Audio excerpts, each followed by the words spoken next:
Hi, I'm Alois Rosario. Welcome to Session 5 of the Ping Skills Training Plan. Our focus for our next 4 sessions will be on our footwork. The focus for Session 5 is on making sure that we're getting our sideways movement correct. So let's start with a bit of physical warm-up. We're going to do a bit of jogging and stretching, and let's do a little bit of sidestepping because that is the focus of today's session. So our on-table warm-up today is going to be a little bit of variation. We're going to warm up down the line. So we're going to start by doing 5 minutes down this line. Now, while you're playing down this line, make sure you go through a range of hitting. So starting off nice and slow and controlled, you can start to speed it up a little bit, and then you can even get into some top spin and blocking down the same line.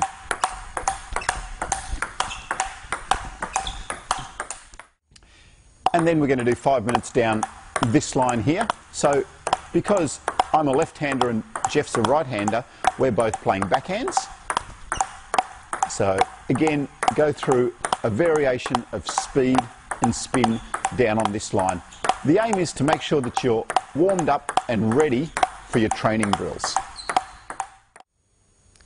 In Session 5, we're going to do 4 footwork drills. Each drill is going to last 15 minutes where I do the drill for 7 minutes, we have a 1 minute changeover, and then my partner does the drill for another 7 minutes. The first footwork drill is forehand, forehand footwork. So what's going to happen is my partner's going to play the first ball to my forehand, the second ball to the middle, and I'm going to have to play those balls with forehands. Then it just repeats. Back to the forehand, back to the middle. So this is really going to work on my footwork. Now I'm going to play just to one side the whole time, and they're going to block the ball back to those varying spots in turn.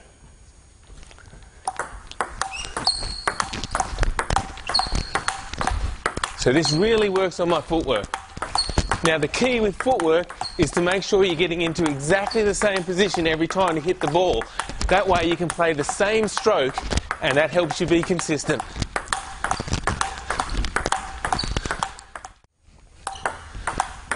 Don't forget, you can also practice your top spinning. It's a great exercise for improving your top spin and your footwork together.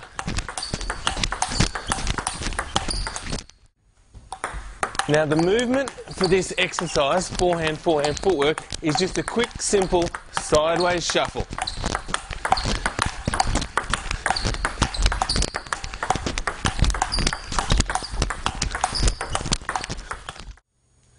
The second drill we're going to concentrate on today is backhand, forehand footwork. So similar to the forehand, forehand, except the first ball is going to come to my backhand and the second ball out wide to my forehand. And I'm going to again play to the same position I did before. So one to my backhand, one to my forehand, one to my backhand, one to my forehand, and then I need to do the same sideways shuffle to move between the two balls. One backhand, one forehand.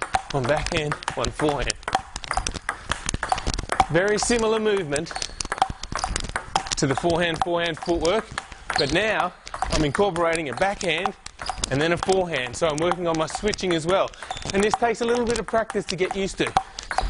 And don't forget that you can also practice a counter hit on the backhand and a top spin on the forehand. You can also practice top spinning off both sides.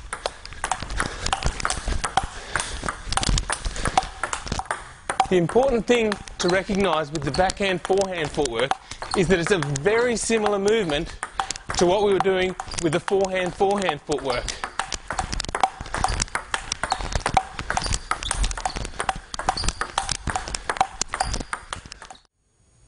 So the reason to keep the movement the same when you're playing the backhand and forehand is that you're never going to move out like this for a backhand, because then you're really anticipating where the ball's going to come. If you keep that same movement, then when I come back to here, I can easily play a backhand, or if it was slightly wider, I can play the forehand. So keep that movement the same. So the third footwork exercise we're going to do is the backhand, forehand pivot. So I'm going to play a cross court, and my opponent's going to play one backhand and then the same ball to my backhand, but I'm going to pivot and hit a forehand. So I'm going to play the same ball, one with the backhand, one with the forehand, one with the backhand, one with the forehand. So this exercise is going to allow me not to get bogged down on my backhand, so I can pivot around and play the forehand. Now the other thing to consider here is I'm going to play across court, because if I play down the line and then try to pivot, especially initially when I'm learning my footwork, I'm leaving too much of a gap open wide. So I'm better off pivoting on a ball that's gone cross court. Okay, so now I'm just going to play one backhand, one forehand, and again, it's a similar side shuffle movement. So you're just working on the same movement, but you're playing to a different area of the table. And again, you can start off with a backhand counter hit, followed by a forehand topspin, and then you can work on to playing topspin and topspin, topspin and topspin. So with the pivot footwork, it's the same basic movement as for the other two exercises, but now it's just a slightly different angle, so it's important to practice this movement. The other thing to notice is that as you pivot, you're coming across the table, kind of on this angle forward.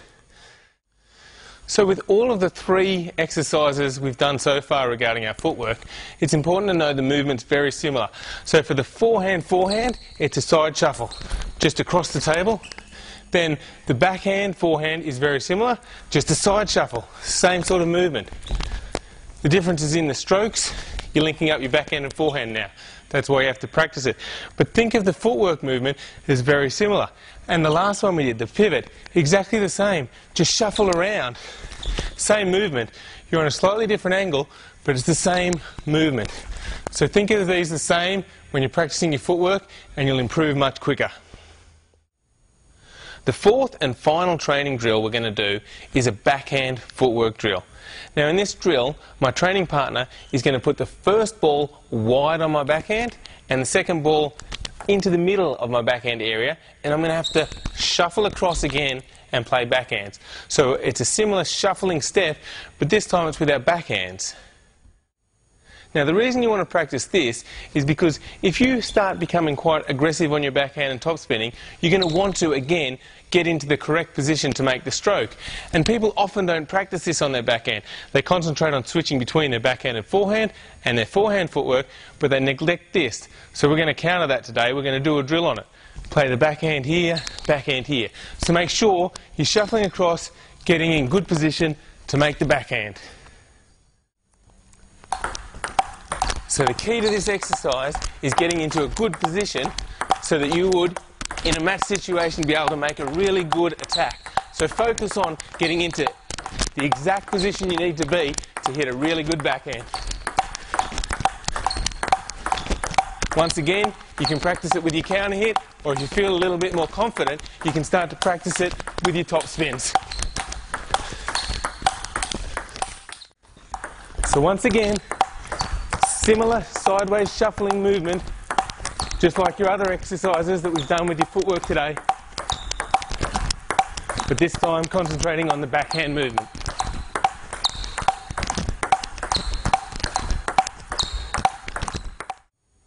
So that wraps up the 4 footwork training drills that we're going to do today.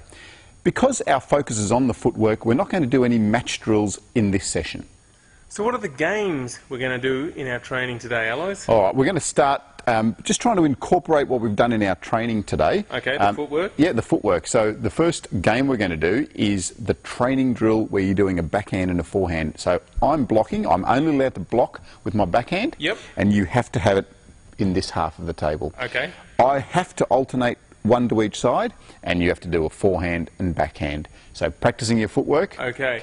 Am I only allowed to counter hit, or can I top spin as well? You can do whatever you like. You can counter hit or top spin. I'm only allowed to block. Only allowed to block, okay.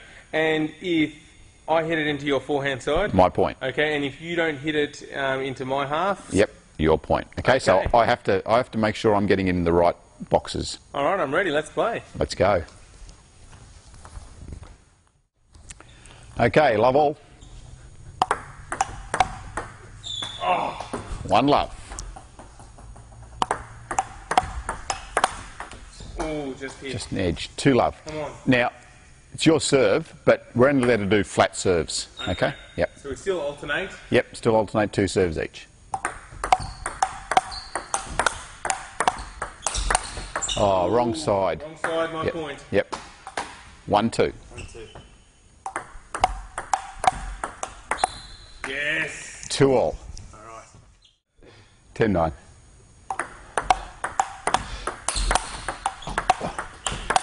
Oh. Yes! 11-9. Your game. All right. Good game, Jeff. Thanks, yeah, I was just lucky to get over the line there in the end. Yeah, but now it's my turn to do the footwork And and my you're turn to blocking. block, all Yeah, right. what's your backhand block like? Pretty good. Okay, well, we'll see. Alright. Okay.